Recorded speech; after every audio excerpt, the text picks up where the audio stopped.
Hello বন্ধুরা, welcome to Samita কিরিনিয়াস new another blog. আজকে সকাল সকাল উঠেই আমি সমস্ত কাজকর্ম সেরে খাওয়া দাওয়া করে এখন কিন্তু বরের সাথে স্টেশনে চলে এসেছি। আর আসার সময় বৃষ্টি হচ্ছিল বলে সেই জন্য কিছু ভিডিও করা হয়নি।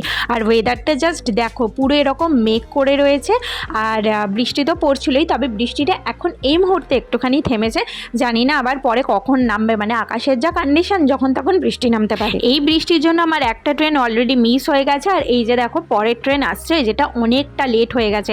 তো ট্রেনে করে এসে আমি বাসে উঠে পড়েছি, আর এখানে এসে দেখি এত পরিমাণে বৃষ্টি, মানে বাসে করে দেখছি যে পুরো জল জমে গেছে। আর এই এরিয়াটাতে মানে জল তো জমেই বৃষ্টি হলে। কারা কারা বুঝতে পারছো যে এটা কোন জায়গা, আমাকে ঝটপট করে কমেন্ট করে জানাও। মানে অনেকেই এই জায়গাটা চেনো, সেটা আমি জানি। মানে কি অবস্থা দেখো, পুরো এরকম বন্যার মতো জল হয়ে গেছে, লোকে হাঁটছে শুধু, দেখো মানে খারাপও লাগছে। যাই হোক, আমাকে অ্যাটলিস্ট এখন এখান দিয়ে হেঁটে যেতে হচ্ছে না, এটাই যা বাঁচোয়া। না হলে হেঁটে যেতে হলে খুব চাপ হয়ে যেত।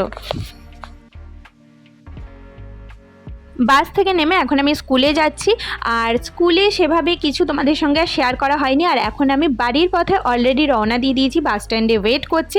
আর তারপরে দেখো আমি ট্রেনে করে চলেও এসেছি এখানে স্টেশনে, আর ট্রেনটা দেখো চলে যাচ্ছে।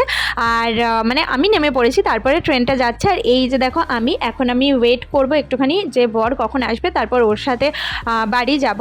আর আজকে আমি তাড়াতাড়ি চলে এসেছি, সত্যি কথা ট্রেনটা খুব ভালো এসেছে, সেই জন্য আজকে আমার বর একটু মানে ওর টাইম মতোই এসেছে। আর এই যে আমি এখানটা এখন ওয়েট করছি, আর এই জায়গাটাতে প্রত্যেক দিনই আমি এখানে এসে ওয়েট করি। এই যে বসার জায়গাটা একটুখানি রয়েছে, তো বসেই ছিলাম একটুখানি সময়ের জন্য। তারপর দেখলাম আমার বর চলে এসেছে, আর আমি স্কুটিতে উঠেও পড়েছি। চলো এখন বাড়ি যাই, বাড়ি গিয়ে তোমাদের সঙ্গে দেখা হচ্ছে।